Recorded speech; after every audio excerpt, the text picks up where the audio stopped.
Most men who lose everything in a foreign country never see it coming. But Arthur Middleton had spent 40 years seeing it coming for other people. He had reviewed portfolios, stress-tested projections, and talked clients down from the edge of decisions exactly like the one he was about to make himself. He was 75 years old, recently widowed, and standing at the edge of something that looked, from where he stood, like a second chapter. Portia Morales made sure it looked that way. And by the time Arthur understood what he was actually standing at the edge of, £375,000 was already gone.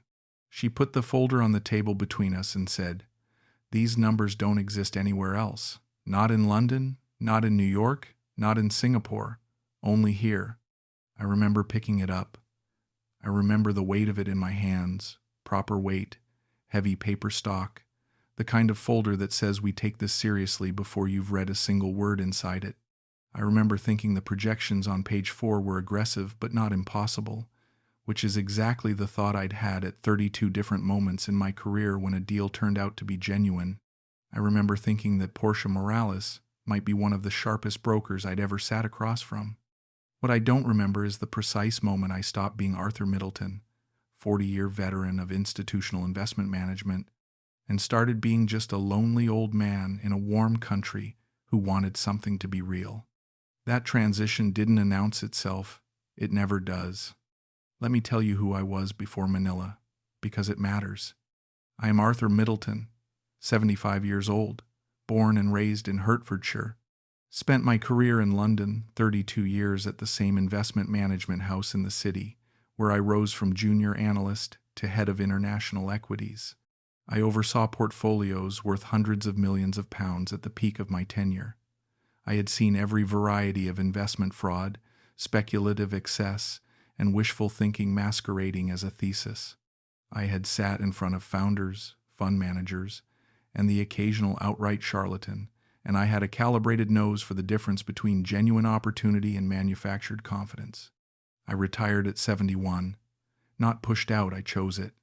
My wife, Dorothy, had been asking for 5 years, and I had been saying soon, and then she was diagnosed with a condition that made soon feel like a word I'd wasted, and so I handed in my notice and went home and spent the next 2 years being properly present in a way I hadn't managed for most of our marriage.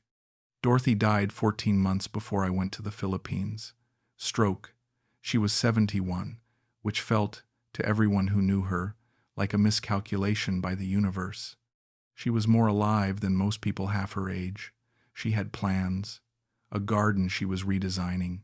A trip to Portugal she'd been organizing for 18 months. She had a short list of novels she intended to read that winter, and the short list was still on the kitchen table when I came home from the hospital. Our son James, who teaches history at a secondary school in Bristol, handled the practical things with the quiet competence that Dorothy had put in him.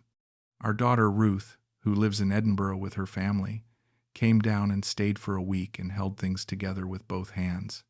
I was grateful to them both in a way I found difficult to express properly, which is a long-standing failing of mine that Dorothy used to point out with specific affection. I rattled around the house in Hertfordshire for the better part of a year. I kept myself occupied the way men of my generation keep themselves occupied: tasks, structure, form. I read the markets every morning out of habit. I reviewed investment commentary I had no professional reason to review. I went to the garden center and bought plants for the bed Dorothy had been redesigning, and killed half of them by September because I don't have her patience for growing things. My old colleague from the city, a man named Frederick who had retired 3 years before me, kept suggesting I go abroad.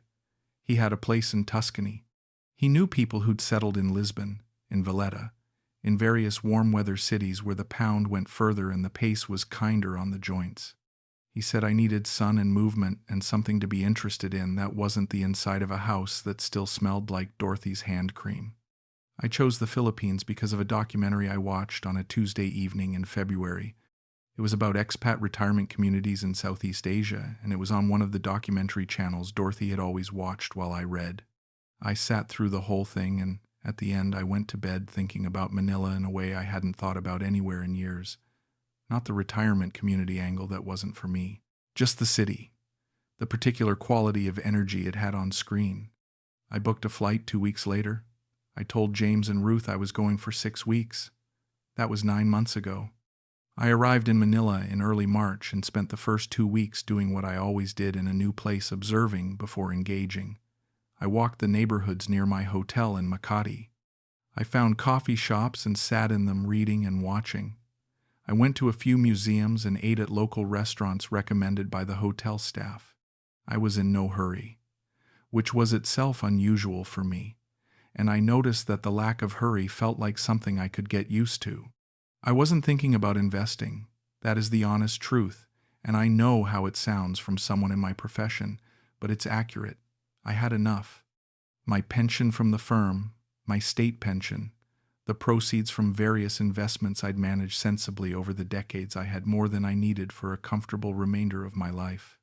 I wasn't looking for yield. I wasn't looking for opportunity. I was looking for something to do with my mornings that wasn't reading market commentary in a Hertfordshire house that felt too large for one person. I met Portia Morales at a business breakfast. Not my natural habitat in retirement. I had been invited by another expat I'd met at the hotel bar the previous week, a retired Australian engineer named Doug, who had been in Manila for 3 years and had the kind of easy social confidence that comes from having been in a place long enough to know everyone worth knowing. The breakfast was hosted by a networking organization for foreign professionals and investors, held in a private room at a hotel in BGC. Doug had mentioned it might be interesting, and I had said yes, mostly because I had nothing else on that morning. There were perhaps 30 people. It was a professional crowd, a mix of nationalities, mostly men, a scattering of Filipinos. The agenda included a panel discussion on Philippine investment opportunities for foreign nationals, which I sat through with mild interest. The speakers knew their material well enough, though they weren't saying anything I hadn't read in the regional economics briefings I'd been casually following. Portia introduced herself during the coffee break that followed the panel. "You had a look on your face during the whole panel," she said, "like you'd heard all of this before." "I have," I said, "most of it." "Then you're in the industry." "Was. Investment management. London. Retired now." Something in her manner settled slightly, not dramatically, just a small recalibration. She was in her late 30s, dressed in a way that was professional without being corporate, with a directness in her speech that I associated more with people who'd been educated internationally than with the more deferential manner I'd encountered in other interactions since arriving. She said she was an independent investment broker specializing in helping foreign nationals access Philippine market vehicles that were difficult to reach through standard offshore channels. "What kind of vehicles?" I asked. "Old reflex. Infrastructure bonds, pre-IPO positions in Philippine conglomerates, some property-backed instruments, things that perform well but require local intermediary relationships to access at the right terms." She looked at me evenly. "Not things you'd find in a prospectus at Fidelity." "Nothing that performs well is hidden in a prospectus at Fidelity," I said. She laughed. A real laugh, quick and genuine. Not performed. We talked for 20 minutes. She knew the Philippine investment landscape with fluency, not just the surface layer, but the regulatory specifics, the ownership rules around foreign capital, the distinction between different classes of investment vehicles and their respective tax treatments. She asked me about my background with the kind of precision that suggested she was actually filing the answers away. When Doug came to collect me for the next part of the program, I took her card and told her I'd be in touch. I wasn't planning to be in touch. I told myself it had been an interesting conversation, and that was all. I was in touch within 4 days. I want to be honest about why. It wasn't the investment vehicles. I had been perfectly content for 2 weeks not thinking about investments at all. What moved me toward calling Portia Morales was the quality of the conversation itself, the specific pleasure of talking with someone who spoke my language professionally, who didn't need me to explain what a yield curve was or what pre-IPO meant, who engaged with me as a peer rather than as someone's retired father. That sounds like a small thing. It wasn't. I hadn't felt professionally engaged since handing in my notice 4 years earlier. I had been very careful not to miss it, the way you're careful not to think about a food you can't have. And then one 20-minute conversation at a business breakfast had reminded me what it felt like, and I found I wasn't quite ready to let that go. We had coffee the following Tuesday. She came prepared not with a formal pitch, which would have put me on guard immediately, but with a conversational overview of what she described as the current opportunity set in Philippine infrastructure bonds. She had printed a one-page summary, nothing glossy, the kind of document that looks like internal analysis rather than marketing material. She talked through it in a way that invited questions and then answered the questions with specificity. I asked about liquidity terms. She answered. I asked about regulatory oversight. She answered, citing the specific BSP and SEC frameworks. I asked about default history in the asset class.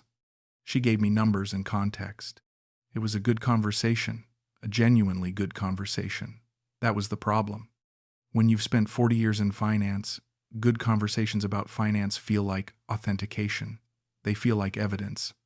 A person who can answer the technical questions fluently must, my professional instinct said, be a person who knows what they're doing. But that instinct was designed for a different context for conversations where both parties were operating within a regulated framework, where credentials were verified, where the underlying assets were independently administered. It was not designed for a coffee shop in Makati where the only thing being verified was the quality of the presentation. I didn't know that yet. I knew it abstractly. I didn't know it in the specific way that would have made me reach for my phone and start making the calls I should have been making. Instead, I told her I was interested in hearing more, and she said wonderful, and we arranged a proper meeting the following week. The meeting was at her office. I want to describe the office because it matters. It was in a proper commercial building in Salcedo Village, not a prestigious address, but a legitimate one. A real office floor, shared with other small firms. Her own space was modest but organized, with a desk, a meeting table, a wall-mounted screen for presentations, branded materials on a shelf behind her. 2 members of her team were there, introduced as her research analyst and her compliance officer.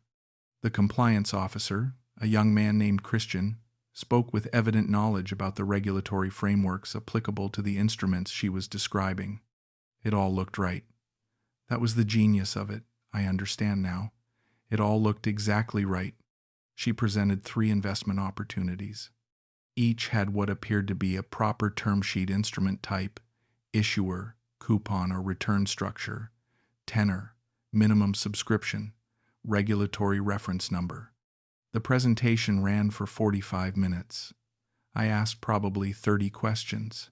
Portia answered 28 of them directly and deferred 2 to Christian, who answered both with apparent authority. I left without committing to anything. I told her I'd want to review the documentation and that I had a standard process for evaluating any new investment, which was true and which I told her with the comfortable directness of someone who had said that sentence many times and meant it. She said, of course, and handed me a folder with the full documentation for all 3 opportunities. I read the folder that evening, cover to cover, twice. The documents were detailed, more detailed than fraudulent investment materials tend to be, in my experience, which runs to several cases I had reviewed professionally over the years. The regulatory reference numbers looked real. The return projections were disciplined, not extravagant, not the implausible numbers that fraudulent schemes typically show because they're trying to overcome skepticism with greed. These were conservative numbers, credible numbers, exactly the numbers a former institutional investment manager would find plausible. I made a list of follow-up questions and emailed them to Portia that evening. She replied the next morning. Every question answered. 3 of the answers included attached supporting documents. I told myself I was being thorough. I was not being thorough. I was being responsive, engaged, active, participating in a process that was designed to produce engagement. Thoroughness would have meant calling the Philippine SEC directly and asking them to verify the registration numbers on those term sheets. Thoroughness would have meant finding an independent Philippine attorney and asking them to review the documentation. Thoroughness would have meant calling a counterpart in London who still had access to institutional databases and asking them to run the named issuers. I did none of those things. I reviewed the documents carefully, and then I reviewed Portia's answers carefully, and then I concluded that the materials were credible and that the opportunity set was worth exploring further. My son James called me on a Sunday in late March. We talked for 40 minutes, mostly about his children and a planning dispute near his school and a television series Ruth had recommended that we were both watching at different speeds. Near the end of the call, he asked how I was getting on, and I said very well and mentioned that I'd met an interesting broker who was showing me some local investment opportunities. Investment opportunities, he said. Dad? James, you're supposed to be on holiday. I'm retired, not dead. I know you're not dead. I also know you can't help yourself. A pause. What kind of opportunities? Infrastructure bonds, pre-IPO positions, properly structured instruments, nothing speculative. And you've verified this broker independently? I'm in the process of evaluating the materials, I said, which was not the same thing as yes. He heard the distinction. Dad, you're in a foreign country. You don't know this person. Please get someone else to look at whatever she's showing you before you put a penny into anything. I've been evaluating investments for 40 years, James. I know you have. And Mum used to say you were the best in the room, right up until the moment you'd already decided, and then you were just the best at explaining why you were right. That stung, partly because it was Dorothy's observation, and partly because I knew it was accurate. I told him I'd be careful. We said goodbye. I sat with that comment for a while, and then I got up and did something else and put it in the drawer where I was keeping the things I'd rather not examine too closely. The first commitment came in April, £80,000, into what the term sheet described as a 7-year infrastructure bond issued by a Philippine development consortium with a coupon of 8% annually and a buyback option at par plus accrued interest after year 3. Portia walked me through the subscription process, a wire to a local custodial account maintained by her firm, from which the investment would be formally placed. She provided the SWIFT details and a subscription agreement for me to sign. I signed it. I wired the money. When the investment confirmation arrived 3 days later, a detailed confirmation document showing the position registered in my name, with an account reference and a maturity schedule, I felt the familiar small satisfaction of a position properly opened. That feeling. I hadn't felt it in 4 years, and it was more welcome than I'd expected. Portia texted me when the confirmation went out. Welcome to the Philippine market properly, Arthur. This one is going to serve you well. I told her I hoped so. I wasn't being cautious in that hope.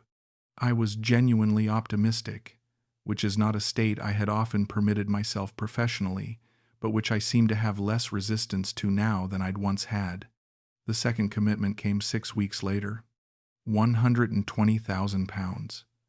A pre-IPO position in what the documentation described as a mid-sized Philippine conglomerate preparing for a Makati Stock Exchange listing.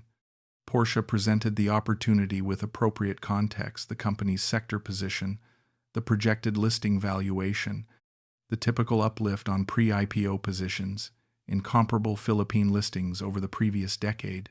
The numbers made sense. The narrative made sense. I asked if I could see the company's audited accounts. Portia said the accounts were covered by a pre-IPO confidentiality agreement, which was standard for this type of investment, but that she could arrange for me to speak directly with one of the company's senior advisors if I felt that would be useful. That call happened.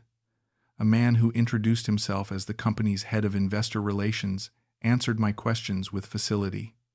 He knew the company's financials. He knew the competitive landscape.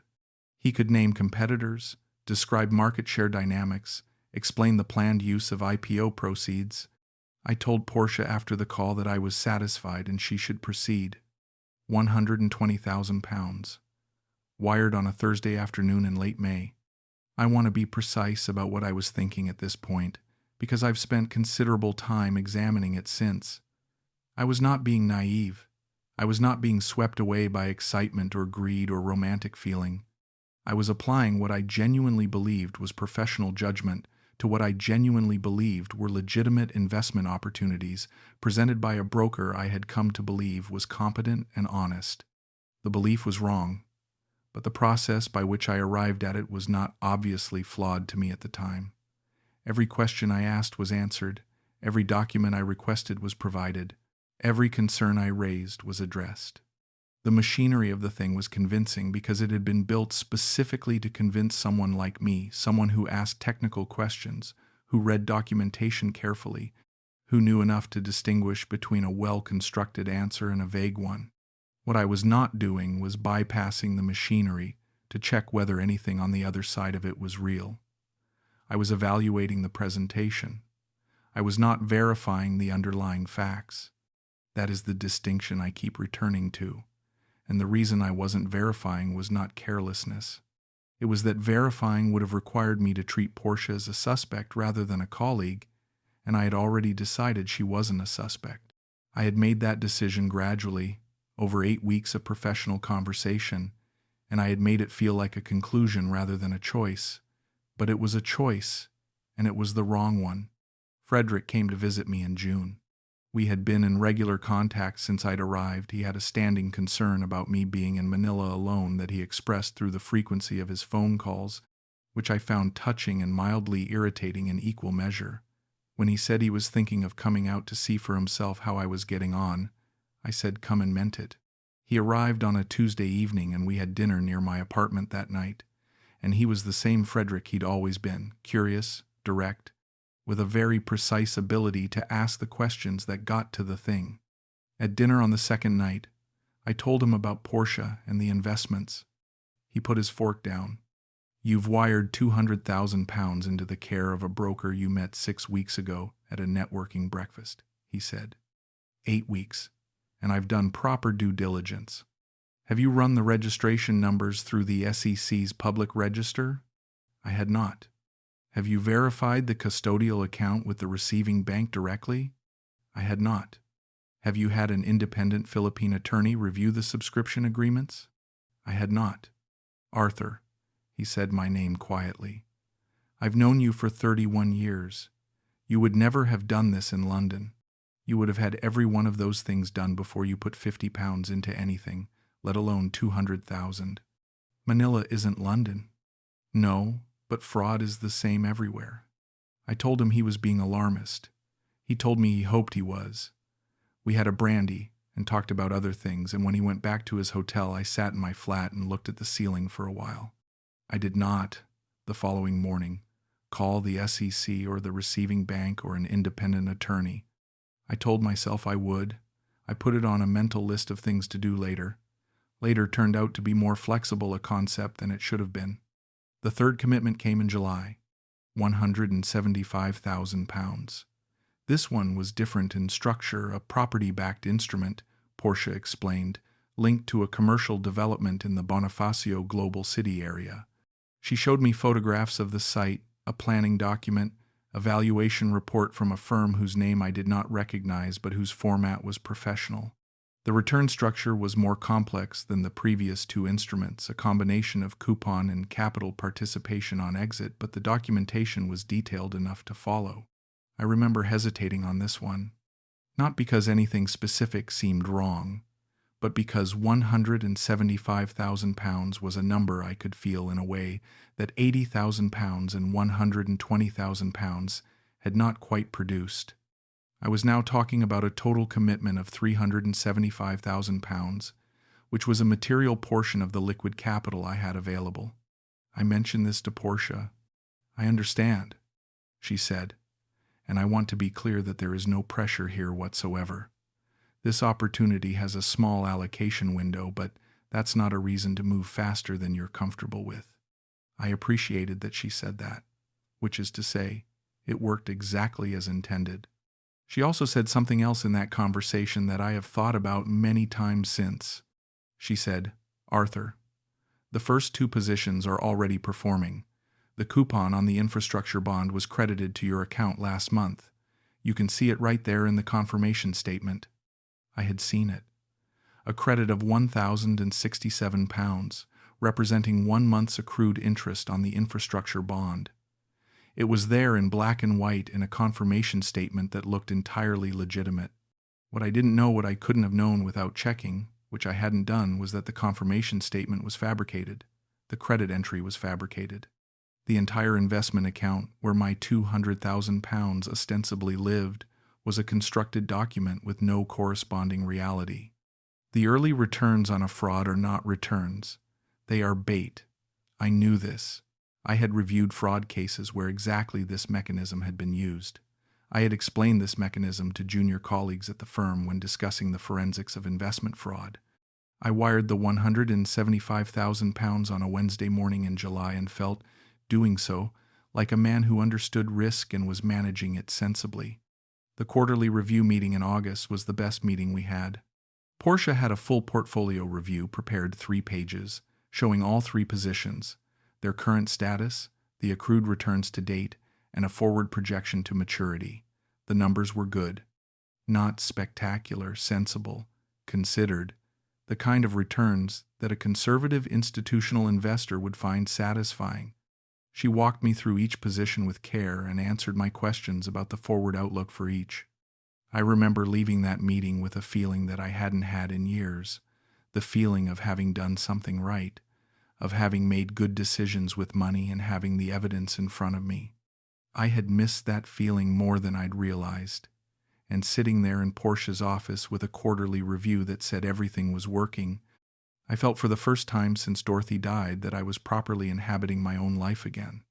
That feeling carried me through September and into October without any particular anxiety. The break came in November. It started with an article.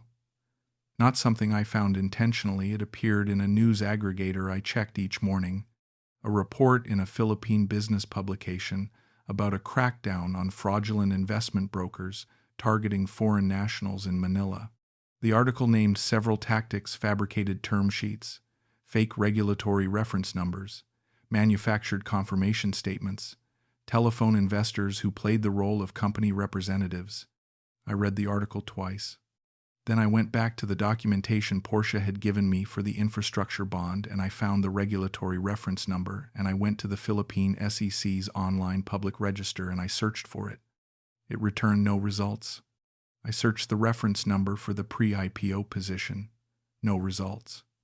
I sat at my kitchen table with my laptop open and the Philippine SEC register on screen and a very specific kind of cold settling through me that had nothing to do with the temperature in the flat. I called the number on the SEC's public inquiries line. I gave the reference numbers. The person who answered checked and confirmed that neither number corresponded to a registered instrument in the Philippine SEC's records. I put the phone down. Then I called the receiving bank, the institution where I had wired all 3 tranches. I gave them the account number from the subscription agreements. After some navigation through their inquiry process, a staff member told me that the account number provided did not match any format used by their institution and that they had no record of it in their system. I went back to my laptop and searched for the name of the construction company listed as the developer on the property-backed instrument. I found a legitimate company by that name. I called their main number. I described the project in BGC that I had apparently invested £175,000 into. There was a pause. The person on the phone said they had no active projects matching that description. I sat in my flat in Makati for a long time after that. The city was going about its business outside my window. Traffic sounds, the distant noise of a generator, the ordinary Tuesday morning of a place that had no particular knowledge of what had just happened to me. I was 75 years old and I had just understood, with complete clarity and no remaining room for alternative explanation, that I had been completely deceived. £375,000. Every penny of it gone. I called Frederick. He answered on the 3rd ring and I told him what I had found. He was quiet for a moment and then he said, "I'll ring my solicitor this afternoon. He has contacts at the FCA and I expect he'll know who to speak to in Manila.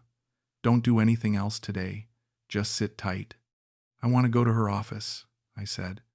"Arthur, I'm not going to make a scene.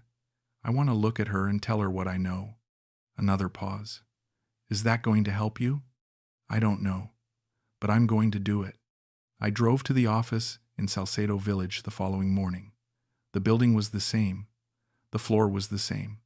I went to the door of the suite where Portia's firm had been and found it locked. I knocked. Nothing. I went back to reception and asked about the occupant. The The receptionist checked and told me the suite had been vacated 2 weeks earlier. The lease had been on a rolling monthly arrangement. No forwarding contact. She was gone. I stood in the lobby of that building for a moment. The marble floor, the air conditioning, the receptionist going back to her screen. Everything ordinary and unmoved. I had no particular reaction. That surprised me. I had expected something more anger, perhaps, or the specific sick feeling of having been made a fool. What I had instead was a strange and very flat clarity, like a room after all the furniture has been removed, just walls and floor and light coming in the windows. I walked back to my car. I sat in it for a while. Then I drove home. The formal process began the following week. An attorney recommended by Frederick's solicitor, a sharp, practical woman in Makati named Addie. Villanueva filed complaints with the Philippine NBI and the SEC's Enforcement Division. I provided every document I had, the term sheets, the subscription agreements, the confirmation statements, the wire transfer records, the portfolio review from August, every email Portia had ever sent me. Addie. Villanueva reviewed them methodically and told me what I already knew. The documents were fabricated throughout. The regulatory reference numbers were false. The confirmation statements were designed to look genuine. The portfolio review was fabricated from start to finish. The early interest credit, the £1,067 that had appeared in my confirmation statement, had never been transferred to any account. It was a number on a piece of paper that didn't correspond to any movement of any real money. A performed return to reinforce belief in the positions. Addie, Villanueva told me, with the direct honesty I had come to appreciate in her, that recovery was unlikely. The funds had been moved quickly, across multiple accounts, in a pattern designed to make tracing difficult. The individuals involved were professionals at this. The office had been established specifically for a limited operating period. The woman I had known as Portia Morales may or may not have been her real name. There was no record of a registered broker by that name with the Philippine SEC. I thanked her and asked her to proceed with the formal complaints. I called James that evening.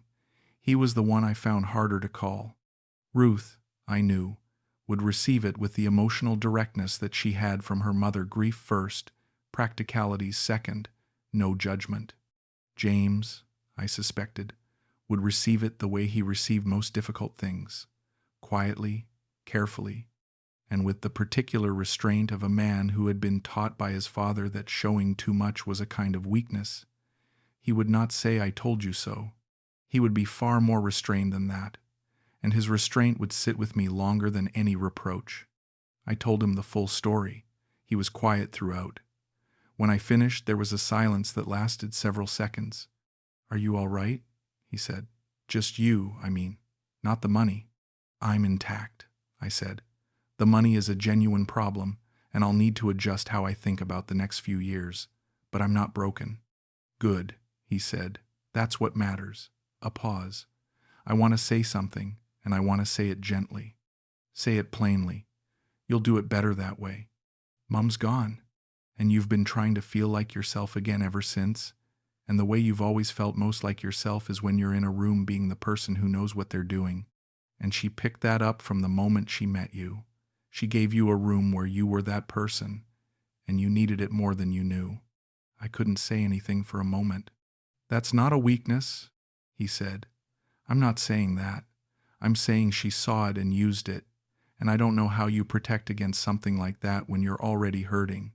You ask for help before you commit the money," I said. "That's how." "Yes," he said. "That's how." We talked for another hour, about Dorothy mostly. About specific things, the short list of novels on the kitchen table, the Portugal trip she'd been planning, the garden bed she'd been redesigning that I'd tried and failed to tend. Things I hadn't said aloud since the funeral. James listened with the same patience he gave his students, and I understood, sitting there on the phone in my Manila flat, that I had been letting him be careful and restrained around my grief because I was careful and restrained around it myself, and that had cost both of us something. Ruth called the following morning. Frederick had told her. She was characteristically direct. "Right," she said.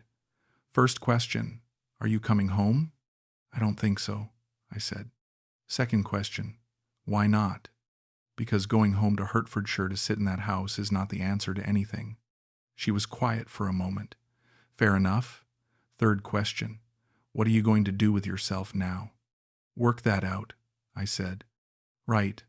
I'm coming out in January. Don't try to talk me out of it. I didn't try. My financial situation required honest assessment. £375,000 was not all I had, but it was a significant portion of my liquid savings, the capital I'd built over decades of careful investment and sensible living. What remained was my pension from the firm, my state pension, and some remaining savings. My lifestyle in Manila was modest. The mathematics, though uncomfortable, was not catastrophic. I sat with Phil, my financial advisor in London, in a video call that was one of the more uncomfortable professional conversations of my life, not because Phil was anything other than measured and professional, but because I knew how the call would go before it began. He ran the numbers. He recalibrated the projections. He told me honestly that the remaining income and savings were sufficient for a comfortable, if simpler life, and that the key variables were lifestyle, cost, and health. He told me I should look at reducing discretionary spending. He told me the situation was serious but manageable. He did not tell me that a 40-year investment professional should have known better. He didn't need to. I was telling myself that with sufficient regularity that there was no gap his version would have filled. What I have had to work through, and I'm still working through it, to be honest with you, is not the practical adjustment but the specific failure of professional identity. For 40 years, my ability to evaluate investment situations was the central thing I was good at. It was how I understood my own usefulness. It was how I had built my career, how I had provided for my family, how I had understood myself when I looked in the mirror. And then in Manila, over 8 months, I had applied that ability earnestly and completely, and it had been useless. Not because the ability itself was faulty, because I had applied it to the presentation and not to the underlying reality, because I had evaluated Portia's answers and not Portia's documentation, because I had verified my own comfort with the materials rather than verifying the materials themselves. There is a distinction in investment analysis that I taught junior analysts for years: the difference between evaluating a thesis and verifying a fact. A thesis can be good or bad based on the quality of the reasoning. A fact is either true or it isn't, and no amount of good reasoning makes a false fact true. When Portia told me a regulatory reference number, that was a fact claim. I should have verified the fact. Instead, I evaluated the thesis around it. Is this number consistent with how regulatory reference numbers are structured? Does the document around it look right? And concluded the fact was probably true because the thesis seemed sound. A fake number will sit inside a sound-looking thesis just as comfortably as a real one. That is the entire mechanism. I knew this. I knew it as a professional principle. What I had not accounted for was the degree to which wanting something to be real affects the way you apply principles you know perfectly well. I wanted the investment narrative to be real because the investment narrative came with Portia, and Portia came with professional engagement and something that felt not like romance exactly, but like being taken seriously in a way I had been quietly missing since handing in my notice at 61. Dorothy took me seriously. She took me seriously in the specific way of a person who knows you completely and has chosen you anyway, which is different from the professional esteem of colleagues or the dutiful regard of children. After she was gone, the taking seriously had an absence in it that I hadn't identified as a need because I had never had to. It had always just been there. Portia stepped into that absence. Not romantically, there was nothing romantic in what happened between us. But professionally, intellectually, as a person who met my expertise at eye level and engaged with it as though it still mattered, and I was more grateful for that than I had understood. Grateful enough that the gratitude overrode the professional instinct that should have made me pick up the phone and check the SEC register before I wired the first pound. Frederick visited again in December. We walked for an hour through the neighborhood near my flat and had lunch at a place I'd found months earlier that did a very good grilled fish. He didn't ask me how I was doing in the way that requires you to say fine. He asked me what I was thinking about, which is different. And we talked for 2 hours about investment fraud mechanisms and the psychology of deception, and whether the Philippine NBI was likely to make progress on the case and what I'd have done differently at 35 than I did at 75. At the end of lunch, he said, "You're going to stay here, aren't you?" "Yes," I said. "Good. Dorothy would have liked it here. The light." I hadn't thought about that. Dorothy and her light, she'd had an entire vocabulary about it. The quality of light in different places and different seasons, which I had always gently indulged and never fully understood. I looked out at the afternoon light in Manila and thought, for the first time, that she might have been right about this one. "She would have had that garden sorted in 3 weeks," I said. 6 days, said Frederick. "You know how she was." We paid the bill and walked back in the warm afternoon, and I didn't feel the flat clarity of November. I felt something that had more texture to it, not healed exactly, but less raw, less like a man cataloging damage, and more like a man starting to know what he's still got. Ruth arrived in January as she said she would, with her husband Colin and their youngest, who was 11 and found Manila endlessly entertaining in the way that 11-year-olds find any city entertaining when it's not their own. We did the things you do with a family visiting food markets. A day trip, a Sunday with nowhere specific to be.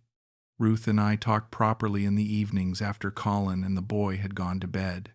The kind of talking we hadn't done since Dorothy's last weeks when the hospital had made everyone briefly very honest. She asked me, on the second evening, what I was going to do with the time I had left. Not the money, the time. "Be here," I said. "Read things I've been meaning to read. Walk. Cook properly instead of eating at restaurants. Call James more. Call you more." "That's not very ambitious," she said. "No," I said. "It's exactly ambitious enough." She looked at me in the way that reminded me so much of her mother, the particular quality of attention Dorothy had when she was deciding whether to push further or let something settle. She let it settle. "Mum would have found this all very funny," she said. "Not the money, just the general situation of you getting outmaneuvered." "She would have known in the first meeting," I said. "She would have known before the meeting. She would have found the SEC register on her phone on the way there and asked you about it in the car." I laughed. It was the kind of laugh that has grief in it and isn't entirely comfortable and is entirely necessary. "Yes," I said. "That's exactly what she'd have done. I am writing this in February, 9 months after I arrived in Manila and 6 months after I understood what those 9 months had actually cost me. The flat I've rented for another year because it turns out I meant it when I told Ruth I was staying. The mornings here are a particular quality of warm that I've stopped taking for granted. I walk for an hour before breakfast. I have found a bookshop near Salcedo Village where the owner knows what to recommend.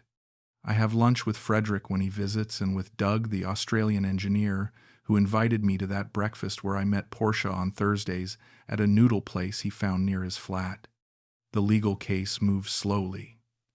Addie, Villanueva, updates me monthly. I have accepted the likely outcome, which is that the money will not come back. I have made the practical adjustments.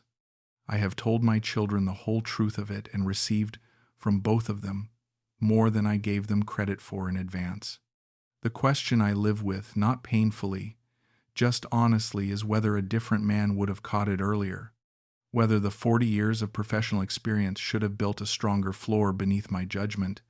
I've come to think the answer is both yes and no. A more recent version of me, the version still sitting in an office in the city, would have made different calls, not because he was smarter or more capable, but because he would have been operating within a structure that required independent verification as a matter of process. The structure would have caught what the individual judgment missed. Outside the structure, without the colleagues and the compliance function and the institutional requirements that enforce the habits I'd relied on for decades, outside all of that, I was just a man. A man who was lonely in a specific way he hadn't named, who was grateful to be seen in a specific way he hadn't acknowledged, and who let both of those things quietly undermine the professional instincts that were supposed to protect him. I am not embarrassed by that, or rather I was embarrassed by it, and I've done enough work with that feeling to have moved through it to something more useful, which is simply an honest accounting. This is what I was. This is what happened. This is what it cost. And this is what I understand now that I didn't understand before, not as a professional principle, but as a thing that is true about me. Dorothy knew it was true about me. She managed it for 38 years by being the person who noticed when I'd already decided and asked the right questions to slow me down. I didn't have her. I should have found another way to build the same check into my process. I didn't. That's the lesson. And I've learned it at a price that still has weight when I carry it. But I carry it walking, in the morning light, in a city I've come to know a little, on the way to a bookshop run by a man who knows what I should read next. That's not nothing. That, in the end, is quite a lot.